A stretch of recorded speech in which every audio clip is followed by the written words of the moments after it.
We have Ray Ballone today from Kernels of Hope. I'm super excited to have him here and share with you all that God is doing through our planting of virtual fields. And I can see in the back there's a few more stickers on our field. If you have donated this week, make sure you put your stickers on there so we can see our field grow. I'd like to ask Ray to come, please. Come on. Thank you, Laura. We're going to just set up a table. Okay, you set up a table while we're... So, I don't know if any of you have just knew, but Kernels of Hope is a mission that the Covenant Church is part of and has grown way more than I'm sure Ray even thought of when he planted the first seed. I'd like to pray for Ray as he comes to share with us. Hey, Jesus, we thank you for this lovely day. We thank you for bringing Ray safely to us. Pray that you will open our hearts so we can hear what he has from you to say to us. Pray blessing upon him. Lord Jesus, we pray. Amen. Thank you very much. Good morning. I'm a Manitoba Prairie boy. This has been an excellent adventure getting here, and I know you probably take your surroundings for granted, a lot of you, but it is the most beautiful place in the world, what's coming down here. So Ray, she said my last name properly. That is amazing too. But more people know me as Ray the Grain Guy, and because my real job is buying grain from real farmers. But also, and I still work. I'm old, but I'm experienced, and they're keeping me around. But my favorite job is the charity that I don't get paid for in money, but certainly in my heart. And to just, I want to thank you right now for what you guys have been a hero to me. This church, and Laura, I would call the champion and so, yes. and you're making such a difference. So this morning, I just want to give you a little bit of history, because lots of you won't know what Kernels of Hope even is. I attend the church the Covenant Church in Minnedosa in Manitoba, and we've got family in Golden, so my wife was happy to come that far, but I couldn't quite get her down here. But so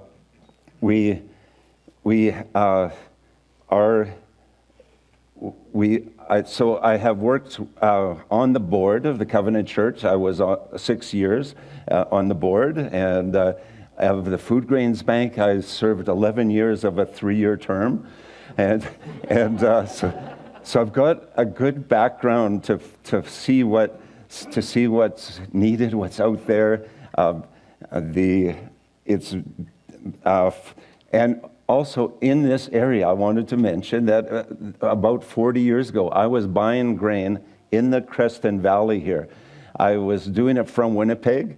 Our company had bought a alfalfa plant, and they had me phone every farmer to buy whatever types of grain they had. I bought 0, but I met a lot of nice people. So yeah, Kernels of Hope is totally owned by or run just as a part of the Covenant Church, and we fight way above, we punch way above our weight class. That's what I always say, because the Covenant Church is a fairly small denomination in Canada. There could be maybe 40 churches now.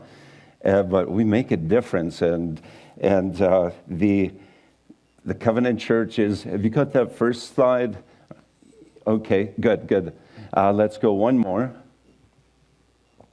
So the Covenant Church is part of Tier Fund, and the Covenant Church doesn't have people all over the world helping out, but Tier Fund does, and Tier Fund is kind of a weird name. But if you see on this slide, they put it the proper way that I finally understood it, is the T and the E and the A and the R is Tier Fund. And so it's not a sad tear, or that's where they got it from. And Tier Fund then is one of the 15 partners of the Canadian Food Grains Bank. So there's Christian denominations all over Canada that send 2 representatives to these board meetings. And so they've reduced it now, but when I was there were 30 board members, and to sit around there with that many people's different little ideologies, little theology, different changes here and there, I never saw one fight around there. There was lots of discussion, but we all had the same end, the same goals to end hunger. When in 2005, Jeff Anderson's, he used to be the superintendent of the Covenant Church. He asked me to come to a meeting and to say, just to attend, because the Food Grains Bank was having problems for awareness, and their traditional projects were to have find a piece of land somewhere in the prairies, and those farmers around that area would get together, and they would get some free fertilizer, some free seed from a company. They would share their equipment, and they would grow that crop. But as things get more expensive, it's harder to even get that land. And so they said, how can we connect more with urban people that don't have a farm, so that they could support this too. And so we broke for lunch. Jeff and I started writing down things on one of those serviettes. And by the time lunch started again, I said, okay, I've got enough. So that year there was a Covenant annual AGM. The conference was in Norquay, Saskatchewan, and we went to it, and I put these paper plates all the way down the hall to where they go to eat, we sold plates to represent $200 per acre. We charged less back then, but we got people to sponsor an acre. And we had a number from Proverbs that we said 31, and that was how many acres we were aiming for. And at the banquet, we said, okay, we're locking the doors. We're getting close, but we're locking the doors until we sold all the acres, and we got them all sponsored. So that's how we started it, and then since then, it's just kind of got a life of its own. Like Laura said, planted a seed, and then it grew. And one time I went with a friend out to a large farmer south of Winnipeg that was not in the Covenant Church. He was a Mennonite, and I knew him and his father well. And I had all of these things. I had a thing like this. This is what I call, there's wheat in here, so I called it wheat straw. You know, I can't see your clock. Okay, okay. In here, I called it wheat straw, and I had a big presentation to get him to grow a field for the Mennonite denomination. And within a minute, he says, Ray, I've got enough, I'm in. And he had been praying about an opportunity like that. He was too big to join in one of the regular projects, and so then he has had a 400-acre project going ever since then, and then he was contagious to Saskatchewan, where they got it going. So we do punch above our weight. In Micah 6:8 it says, "He has showed you what is good, and what does the Lord require of you? To act justly, and to love mercy, and to walk humbly with your God." In 2007 was the first time that I went on one of these Canadian Food Grains Bank trips, an awareness trip to learn about the projects in other countries. And halfway through the trip, there was a minister that was part of our group from Nova Scotia, and he looked at me and he said, "Ray, your eyes have changed." And they did. I got to see what people deal with, and made me think more how could they be helped. With Tier Fund, we'll see what the next slide says. They work through other churches in other countries. So those it's not given, the money that we raise is not given to to other to governments. That usually is wasted. The money that we raise by doing virtual farming, where we get people like you to pay for the costs of farmers that I arrange, that I know, or somehow they come up in. We've got about 8 this year, so all of those funds go through. We pay those farmers, the ones that want to be paid, and then the federal government in Canada does match it up to 4 to 1. So when you're sponsoring a $200 acre, the farmers increase it, God increases it some also, and then we multiply it by 5 through the government. And so then it goes to the churches, and they'll have a place outside their churches. You've got a nice parking lot here. It's pretty hard to walk here. Hardly anybody in the country, in the places that I've been, has cars, but so their area beside the church is just a field demonstration plot quite often. And so and if you come on the church walls, there will be some posters written out of things, their plans, and how they should treat that land, and how they can produce some better crops for themselves. After I got back from the first trip, part of the deal is you should go and tell people what you found. So we found some of these Canadian Food Grains Bank bags in different places. So I thought, well, I'm going to use that. If you're super, super hungry, all you're thinking about probably is how you're going to get your next meal. So when these bags arrive, you've got a handful, you're solving some of your hunger. Then, if you're not healthy, you can't work, you can't farm. So now then maybe we've solved some of your health. And then if you reach way down there in the bottom, there's one seed left. God's put a miracle in that seed.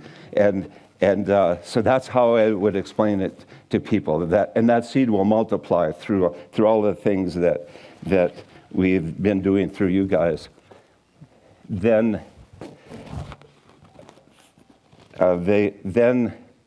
I had, we'll see if this works. I haven't done it for, then we had an idea. That's how they have ideas, right? I learned that on watching TV. And so we'll try this out. We had people find out that, you know what, in Africa, they've got some problems. And so extreme weather is one big one. So with wheat straw, for example, they might not have wheat, but sometimes they do. But any straw that they have from any crop, if they put this onto their field, and I'll say this brown thing here is my field, and if they cover it over with wheat straw or whatever kind, it holds the weeds down, it keeps the moisture in, and it keeps the soil from washing away or just blowing away. So it's making a huge difference. And so with that idea, I'm going to try to make a mess here. It's not going to open up. So let's pretend that I poured this wheat all over here, and it's going to be tidier anyway. And so now it has turned into a great idea.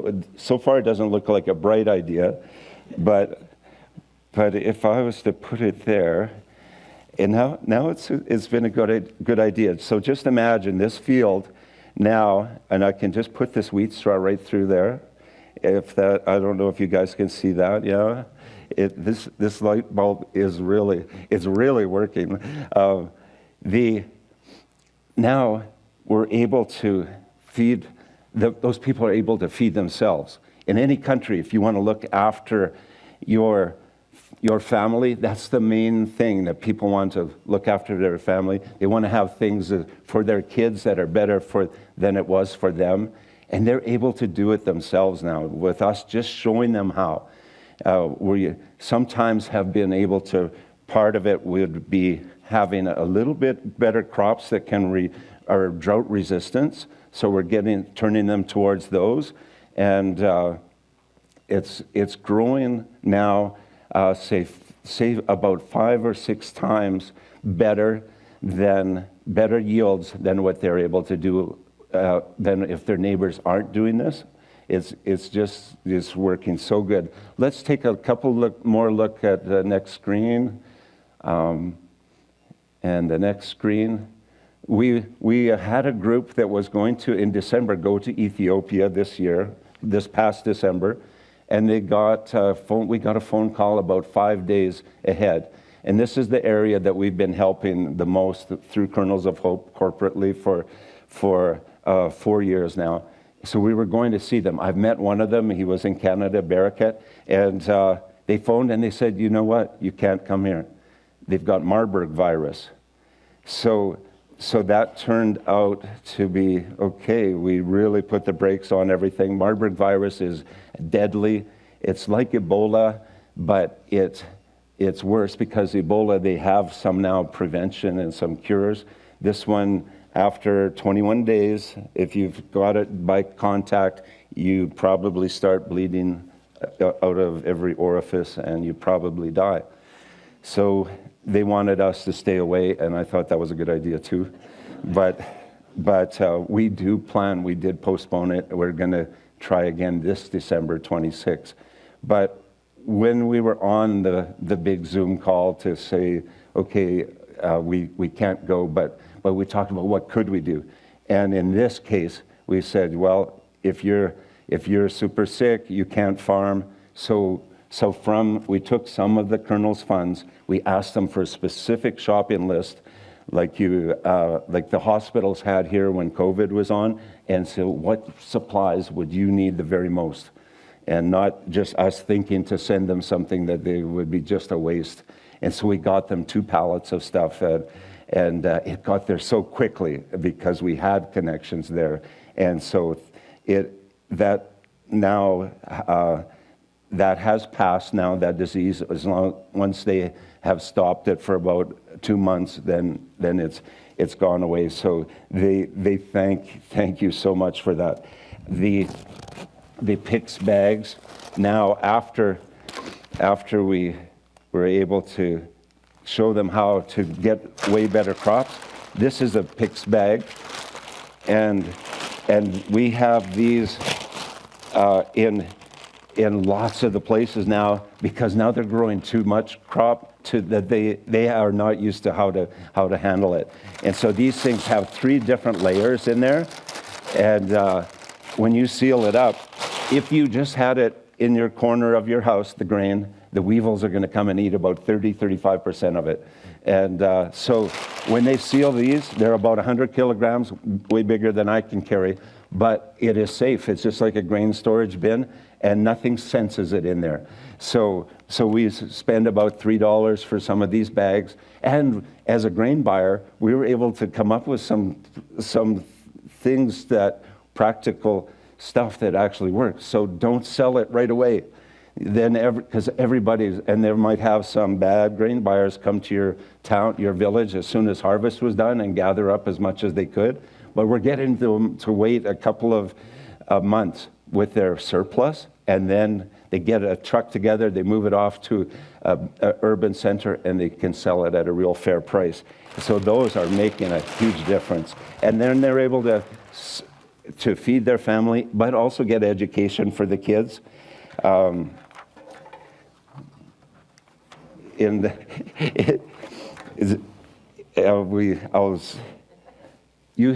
give you some homework. The widow with the oil, and in the Bible in 2 Kings chapter 4, where she had nothing left. She had her 2 boys, her husband. I believe one translation says he worked at a seminary. He passed away. She had big debts, and they were building. They came to get her to take her sons away, or a fair warning, they were going to take her sons. She went to Elisha, what can she do?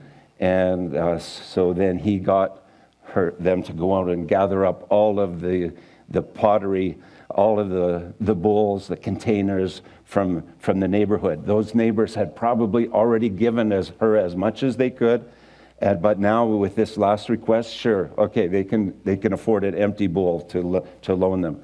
And then when the doors closed, they filled that oil, poured and poured and poured. And then she was able to sell that oil and keep her sons. That's how we look at it now with some of the Food Grains Bank stuff. Now that those churches are flourishing, they've got things under control for their own people, and so they're going and helping their neighbors. One place we were that had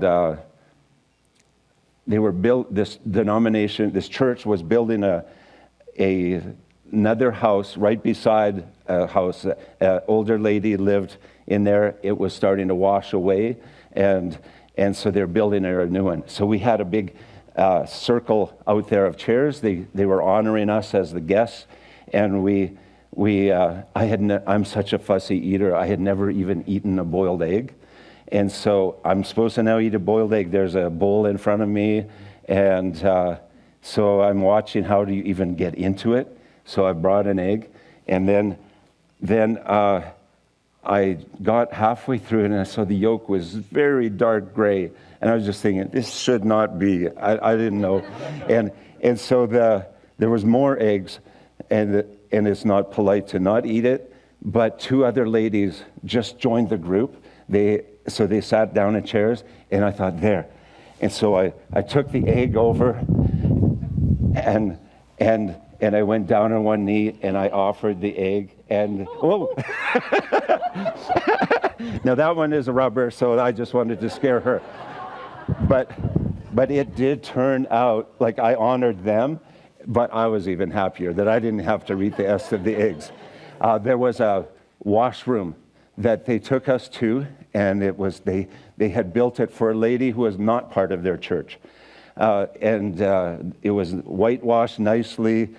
We didn't know there was a picture of the old one. I mean, there was a picture in my head still, but I would not take a picture of it. It was just the walls were all crumpled down and a curtain kind of lay in there.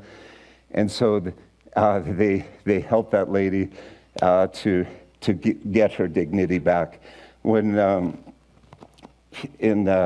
was doing a presentation, getting ready for a presentation once, and I had PBS on in the background, and I thought, okay, they mentioned on that show about the Irish famine, and I thought, well, you know what, I should find out how many people died in the Irish potato famine years and years ago. And so I Googled it, and I didn't find the number, but I found all the names. And so those names just kept rolling. I was scrolling, and it probably was 1 million. I didn't go to the end, but I compare it to this, that when you're helping people, it's not just people somewhere that you'll never meet or that they just don't matter. I wrote it down like this: every child has a name, every child has a heart, every child has a dream.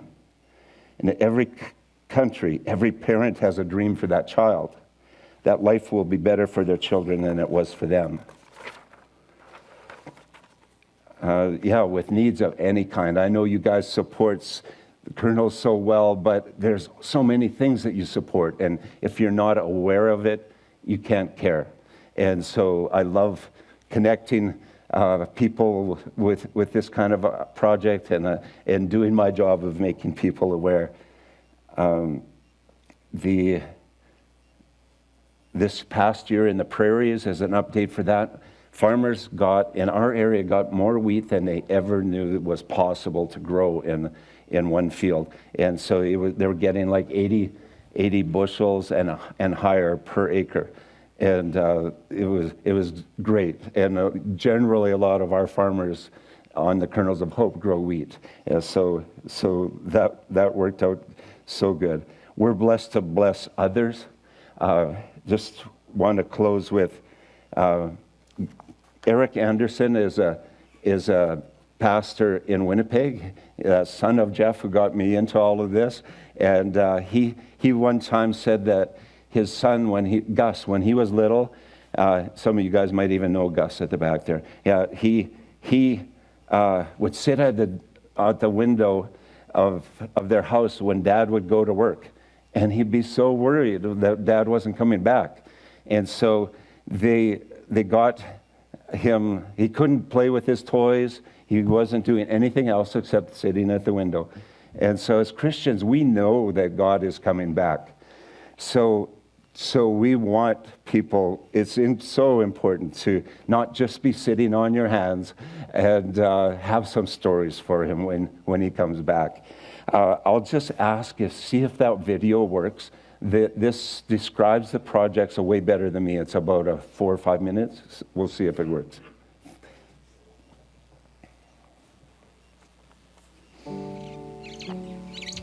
What happens when the garden we were told to tend is the ground we trample again and again? Smoke rises where forest once stood. Cracked earth drinks no rain, even though it should. How can this be the same earth God once called good? This was not God's plan. Not hungry mouths or empty hands, nor trying to cultivate tired, weary land. But hear these words. This is not the end. Because the same hands that form the sea and the skies are still here. They're moving in the lows and the highs. God gave us dominion, not for wrath or for greed, but to nurture, to cherish, to meet every need.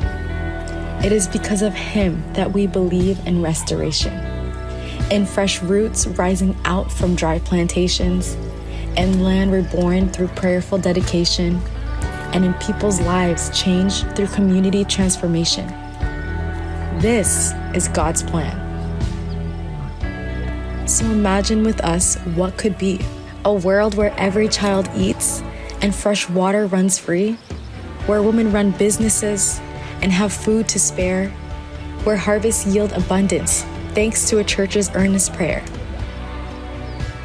But this won't come through hopes alone. It takes hands in the dirt, hearts over stone. It takes faith in action, not just good intention. So let's step into the garden, not as consumers, but caretakers. It's our job to steward the earth as God's co-creators. Stop asking, is there really any difference I could make? And start asking, what would it look like for me to partake? This is kingdom work that we are called to. So we must mirror His hands in the work that we do. This earth is a gift, and God is not done. So we'll keep tending this garden until His kingdom fully comes.